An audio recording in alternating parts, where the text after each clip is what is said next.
In April, Arsio Fast Retailing raised its full-year operating profit forecast to 16 billion, roughly 9 billion, on projected revenue of 9 billion.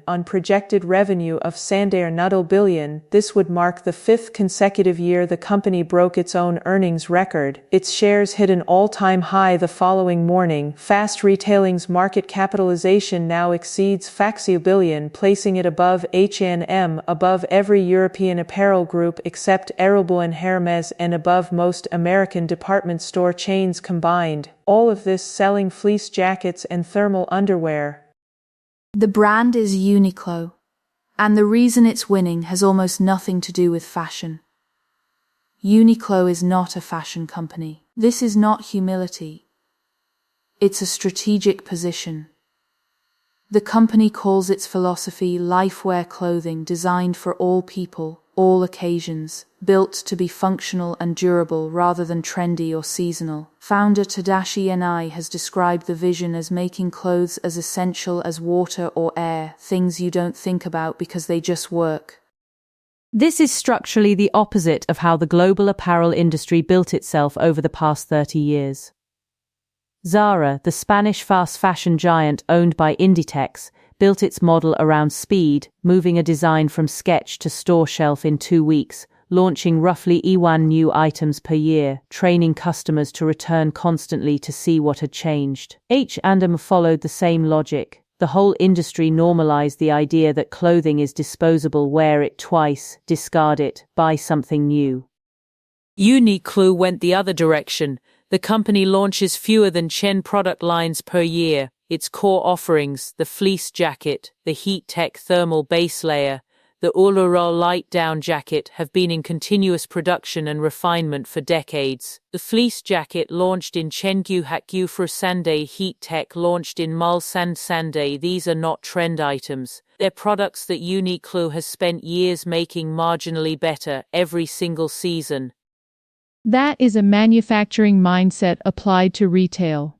In Japan, it has deep roots. Tadashi Yanai opened the first Uniqlo store in Hiroshima on June 1998. He was running a small clothing chain called Oguri Shoji that his father had founded.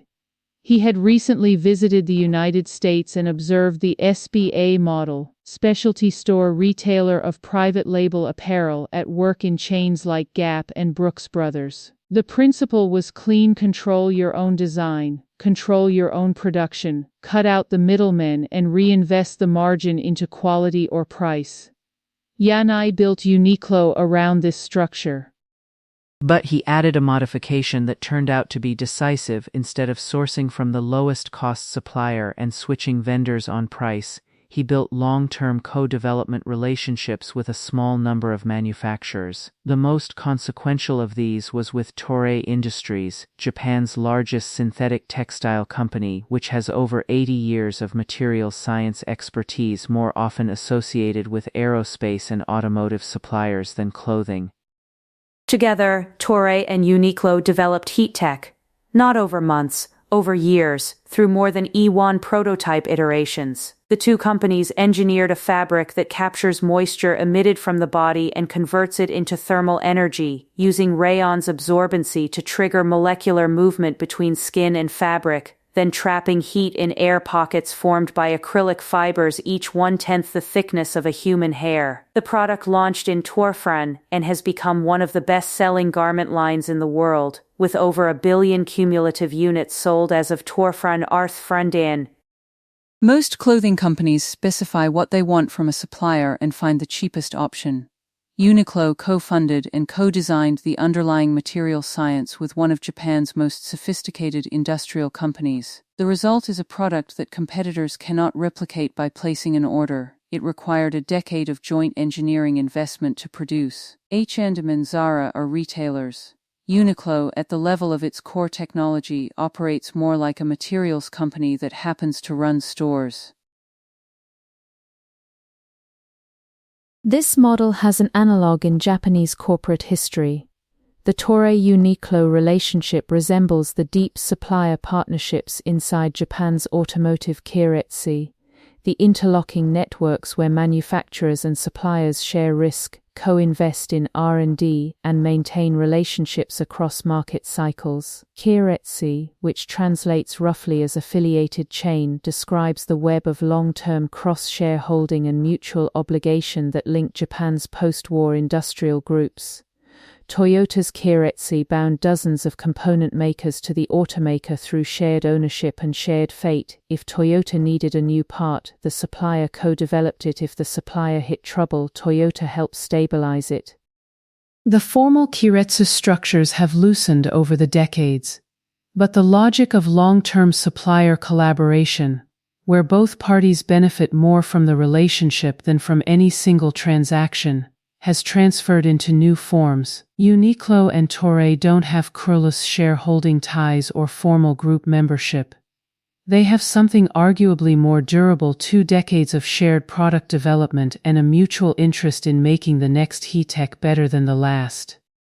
The financials validate this approach.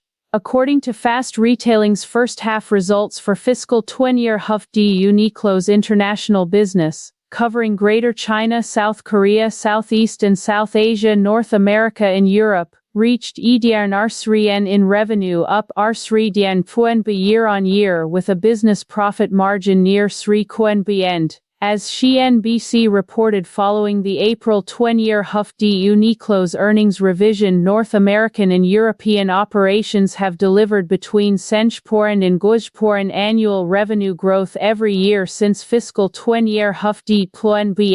The international business is now nearly the same size as the Japanese domestic business, and it is growing. The North America expansion is worth examining as a case study in patience. Uniqlo's first attempt to enter the U.S. market in the early 2000s failed. Stores in New Jersey found no audience.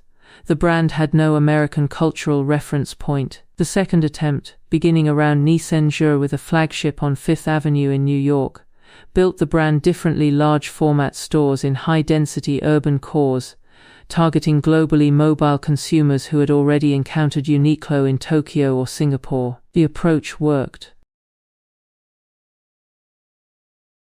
A following built in Manhattan and San Francisco before the company expanded outward. Yanai didn't abandon the U.S. market after the first failure. He waited a decade, reassessed the strategy, and tried again with a different entry point. Europe followed the same playbook. Paris flagship on the Champs-Élysées, in New Quay and London. Then gradually, more cities. European revenue is still a fraction of the Asian business, but among the fastest growing segments globally. If you want to keep up with stories like this, subscribe to the Japan Factor. We cover Japanese business and corporate strategy in depth every week. The deeper Japan factor in this story is about patience as a competitive strategy. Yanai didn't build a platform designed to maximize SKU velocity. He invested in a single fleece jacket for 30 years. He co-funded a fabric that took a decade to perfect. He maintained supplier relationships that compound in value the longer they run. This willingness to accept slow, deep compounding over rapid, broad optionality is a pattern throughout Japanese industrial history. Toyota built the Prius over a decade of incremental engineering, with a supplier network that shared the long-term vision. Keiretsu built an 8% operating margin by getting very good at one narrow category and deepening that advantage year by year. Uniqlo is running the same logic in retail, the sector the rest of the world treats as the exact opposite of patient capital. The question that follows the company into the next decade is whether this model holds at greater scale. The Toray relationship and the supplier network around it are products of a specific Japanese industrial culture. As Uniqlo pushes deeper into India, South Asia, and broader emerging markets, it will need to build analogous partnerships in places where that culture doesn't exist in the same form. Yanai, who turned Natishifri this year, has been looking for a successor for years without finding one he trusts with the company he spent his life building. The risk isn't a competitor copying the lifewear concept. The risk is that the thing that makes Uniqlo work, the patience, the depth of supplier relationships, the willingness to iterate for a decade on a single fiber, turns out to be the one thing that doesn't easily transfer. For now, the evidence runs the other way. A store opened in a second-hand clothing district in Hiroshima in Senkyuhachi became a Fikisora billion company by refusing to compete on trends. The world took a while to notice, and then it did. Word count Senyon Hikshinodi words estimated duration Molnar Q Tangu minutes.